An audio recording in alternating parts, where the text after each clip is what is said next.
जय भगवान शंकर की। जय सिया राम। जय हनुमान जी।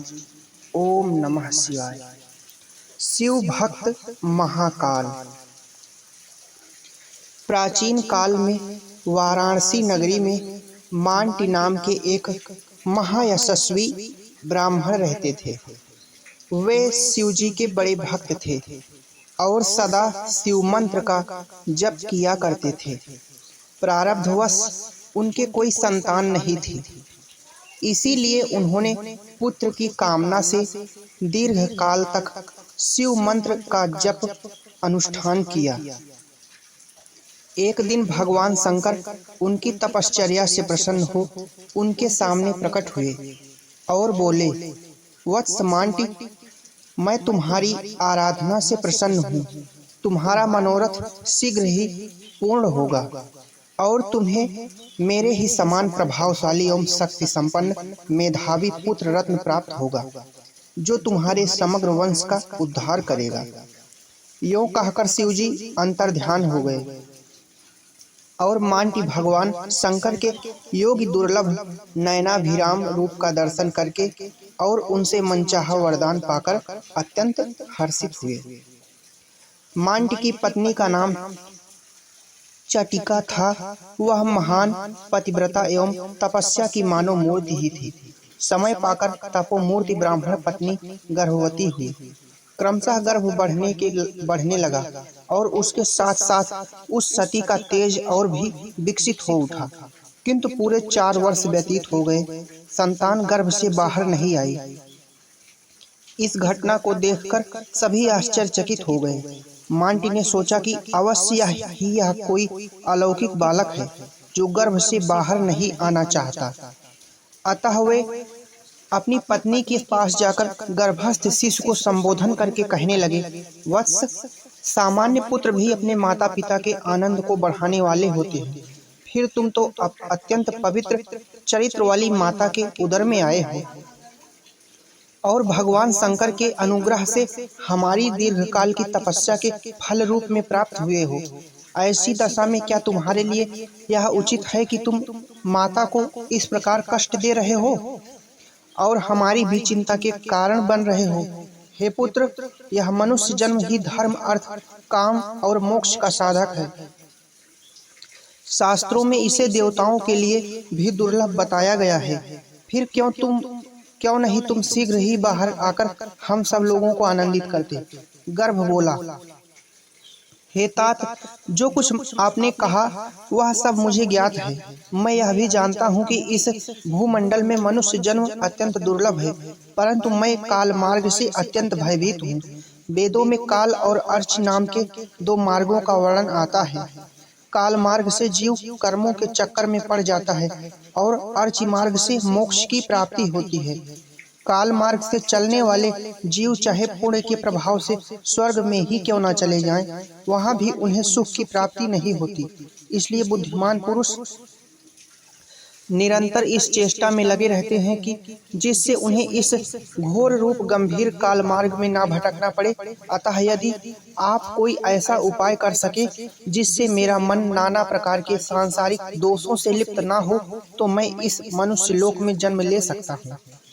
गर्भस्थ शिशु की इस शर्त को सुनकर मांटी और भी भयभीत हो गए। उन्होंने सोचा कि भगवान शंकर को छोड़कर कौन इस शर्त को पूरा कर सकता है।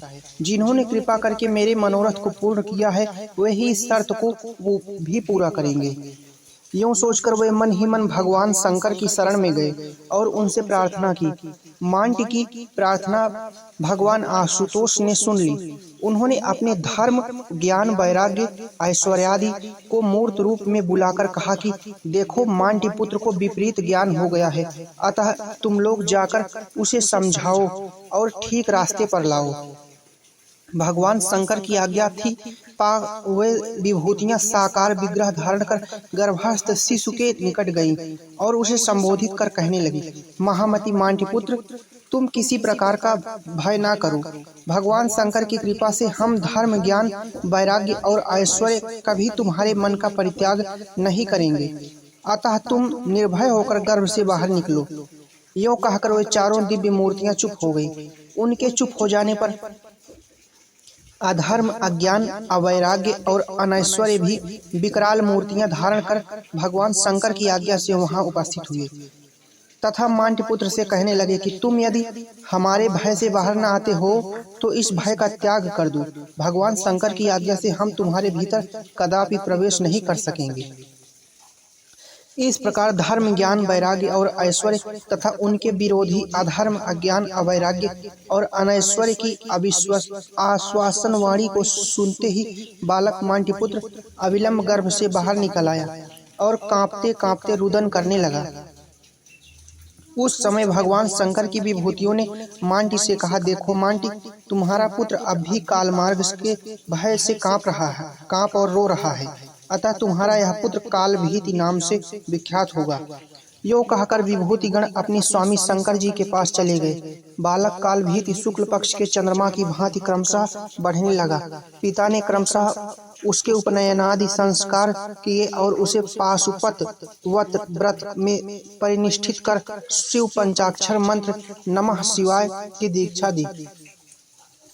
कालभीति अपने पिता के समान ही पंचाक्षर मंत्र के पारायण हो गए। उन्होंने तीर्थ यात्रा के प्रसंग से विविध रुद्र क्षेत्रों में भ्रमण किया और घूमते घूमते स्तंभ तीर्थ नामक क्षेत्र में पहुंचे, जहां का प्रभाव उन्होंने लोगों से पहले ही सुन रखा था।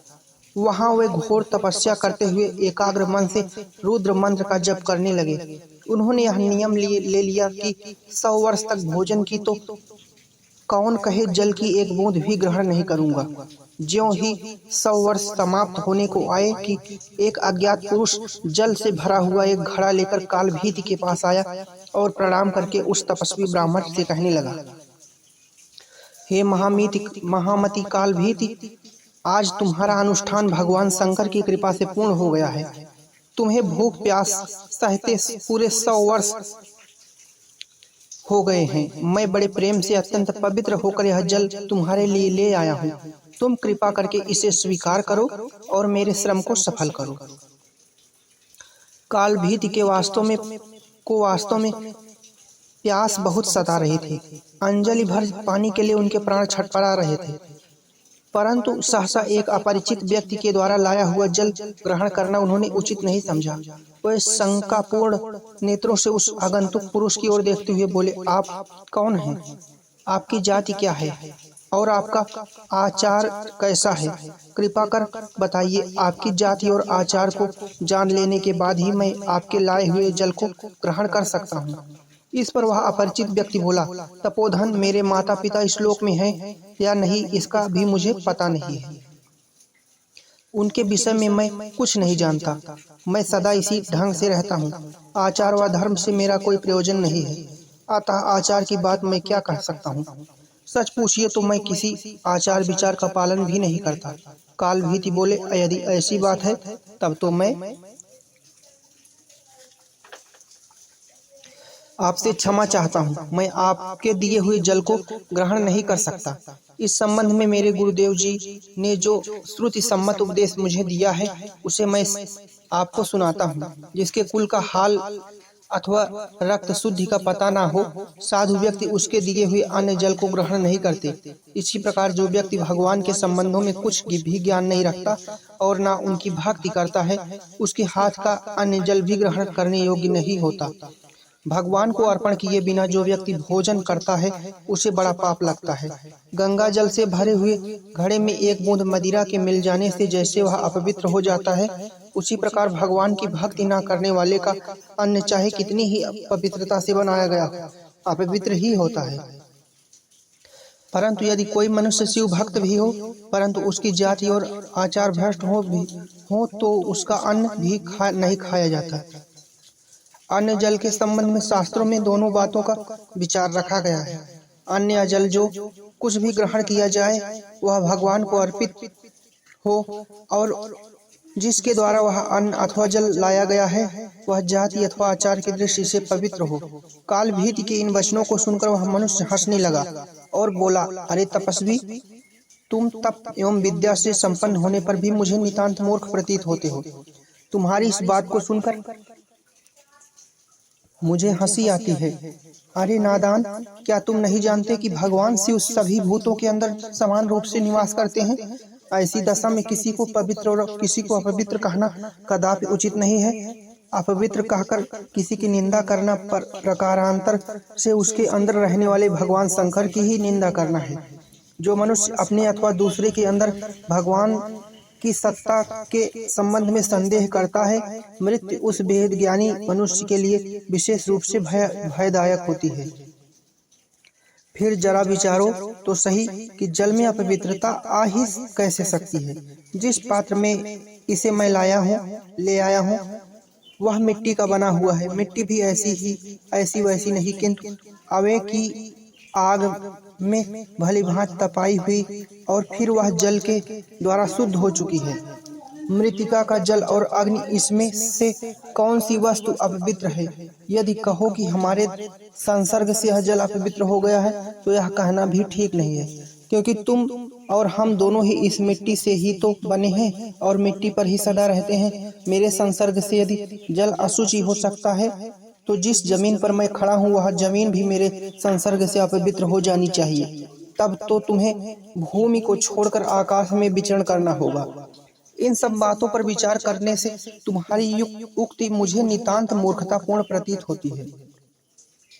कालभीति ने कहा, अवश्य ही भगवान शंकर का सभी भूतों में निवास है, परंतु इस बात को लेकर जो सब भूतों के व्यवहार में समानता करता है वह अन्नादि का परित्याग करके मृतिका का अथवा भस्म से उदरपूर्ति क्यों नहीं करता? क्योंकि उसके मतानुसार अन्न में जो भगवान है वे ही तो मृतिका और भस्म में भी हैं, परंतु उसकी यह मान्यता ठीक नहीं।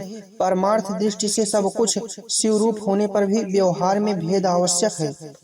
इसीलिए शास्त्र में नाना प्रकार की शुद्धि के विधान पाए गए हैं और उनके फल भी अलग अलग निर्दिष्ट हुए हैं।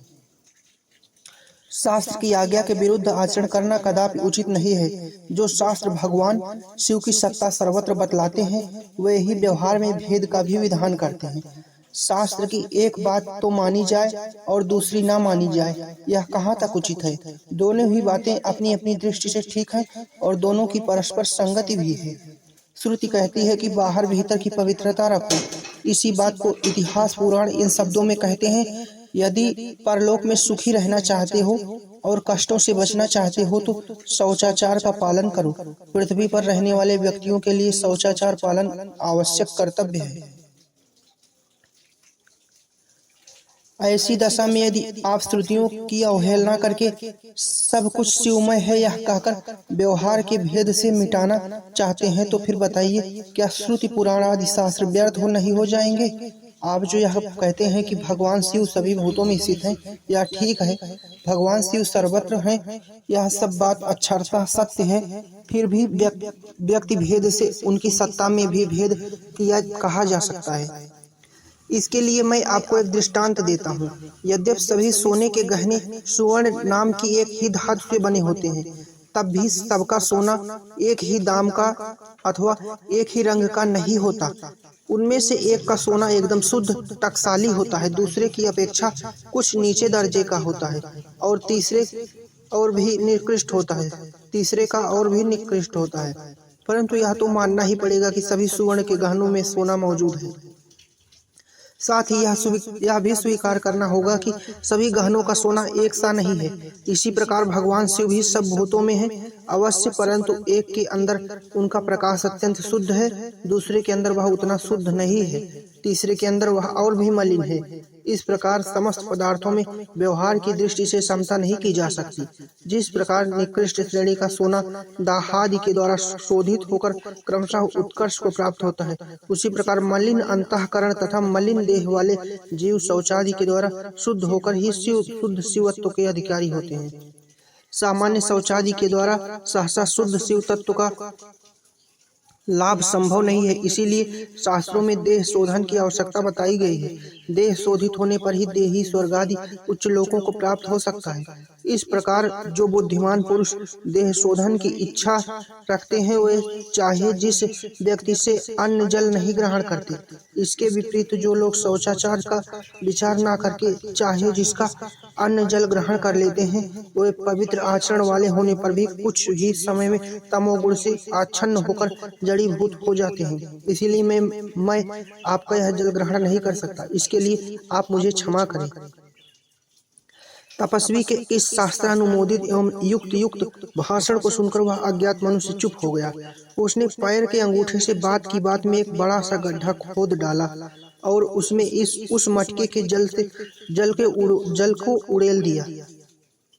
वह बड़ा गड्ढा उस थोड़े से जल से लबालब भर गया। फिर भी थोड़ा जल उस मटके में बच रहा। उस बचे हुए जल से उसने निकटवर्ती एक सरोवर को भर दिया। इस अद्भुत व्यापार को देखकर कालभीत तनिक भी विस्मित नहीं हुए। उन्होंने सोचा, भूतादि की उपासना करने वाले बहुधा इस प्रकार की आश्चर्यजनक घटनाएं कर दिखाया करते हैं, परंतु इस प्रकार के आश्चर्यों से श्रुति मार्ग में कोई विरोध नहीं आ सकता। भक्त कालभीत के दृढ़ निश्चय को देखकर यह अपरिचित व्यक्ति सहसा जोर से हंसता हुआ अंतर्ध्यान हो गया। कालभीत भी यह देखकर आश्चर्य में डूब गए और उस व्यक्ति के संबंध में नाना प्रकार के ऊहापोह करने लगे। इस प्रकार जब वे विचार में डूबे हुए थे कि उनकी दृष्टि सहसा उस बिल्व वृक्ष के मूल की ओर पड़ गई। वहां उन्होंने देखा कि एक विशाल शिवलिंग अकस्मात प्रादुर्भूत हो गया है।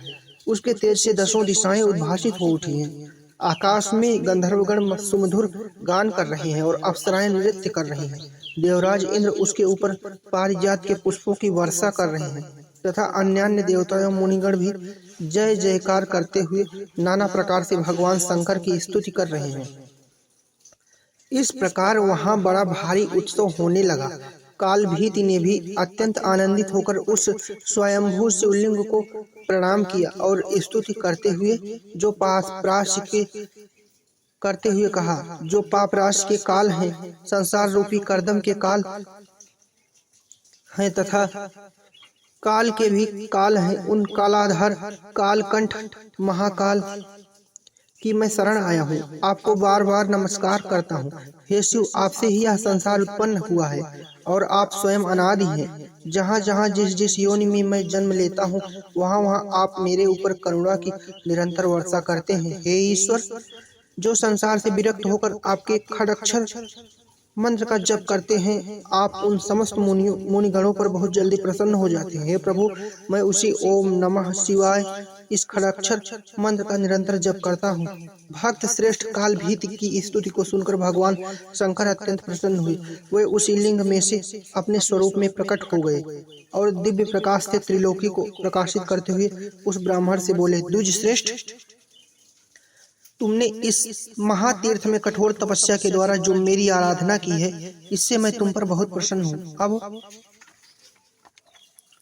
मेरी कृपा से काल भी तुम्हारे ऊपर कोई प्रभाव नहीं डाल सकेगा। मैंने ही मनुष्य शरीर धारण करके तुम्हारे विश्वास की परीक्षा ली थी और मुझे हर्ष है कि उस परीक्षा में तुम पूर्णतः सफल हुए। तुम्हारे जैसे दृढ़ विश्वासी पुरुष जिस धर्म का आचरण करते हैं वही धर्म वास्तव में श्रेष्ठ है। मैं तुम्हारे लिए जो जल ले आया था वह समस्त तीर्थों का जल है और अत्यंत पवित्र है। मैंने उसके द्वारा ही उस गड्ढे एवं सरोवर को भरा है। अब तुम मुझसे अपना अभिलषित वर मांगो। तुम्हारी आराधना से मैं इतना अधिक प्रसन्न हुआ हूँ कि तुम्हारे लिए मुझे कुछ भी देना होगा। कालभीति ने कहा, प्रभु, आपने मेरे प्रति जो प्रसन्नता प्रकट की है उससे मैं वास्तव में धन्य हो गया। वास्तव में धर्म वही है जिससे भगवान की प्रसन्नता संपादित होती है। जिस धर्म से आप भगवान की संतुष्टि नहीं होती वह धर्म ही नहीं है। अब आप यदि मुझ पर प्रसन्न हुए हैं तो मेरी आपके चरणों में यही प्रार्थना है कि आप अब से सदा इस लिंग में विराजमान रहें, जिससे कि इस लिंग के प्रति जो कुछ भी पूजा अर्चा की जाए वह अच्छे फल देने वाली हो जाए। भगवान शंकर ने कालभीति की इस निष्काम प्रार्थना को स्वीकार करते हुए कहा, वत्स, तुमने मेरी आराधना कर द्वारा काल मार्ग पर विजय प्राप्त की है, इसलिए तुम भी महाकाल नाम से विख्यात होकर नंदी की भांति मेरे अनुचर रूप में चिरकाल तक मेरे लोक में सुख पूर्वक निवास करोगे। कुछ ही दिनों बाद इस स्थान पर करंधम नाम के राजर्षि तुमसे मिलने आएंगे। उन्हें धर्म का उपदेश देकर तुम मेरे लोक में चले आना। भगवान शिव यह कहकर उस लिंग के अंदर लीन हो गए। उसके बाद महाकाल भी आनंद पूर्वक उस स्थान में रहकर तपस्या करने लगे। कुछ दिनों बाद राजा करंधम महाकाल तीर्थ का महात्म्य और महाकाल के चरित्र की कथा सुनकर धर्म के संबंध में विशेष तत्व की जानने की इच्छा से वहां आए। महाकाल लिंग का दर्शन करके करंधम राजा के आनंद की सीमा ना रही। उन्होंने उस समय अपने जीवन को सफल समझा। इसके बाद महामहोपचार से उन्होंने महाकाल लिंग की पूजा की। फिर भक्तवर महाकाल के पास पहुंचकर प्रणाम किया। राजा को आते देखकर महाकाल को भगवान शंकर का वचन स्मरण हो आया।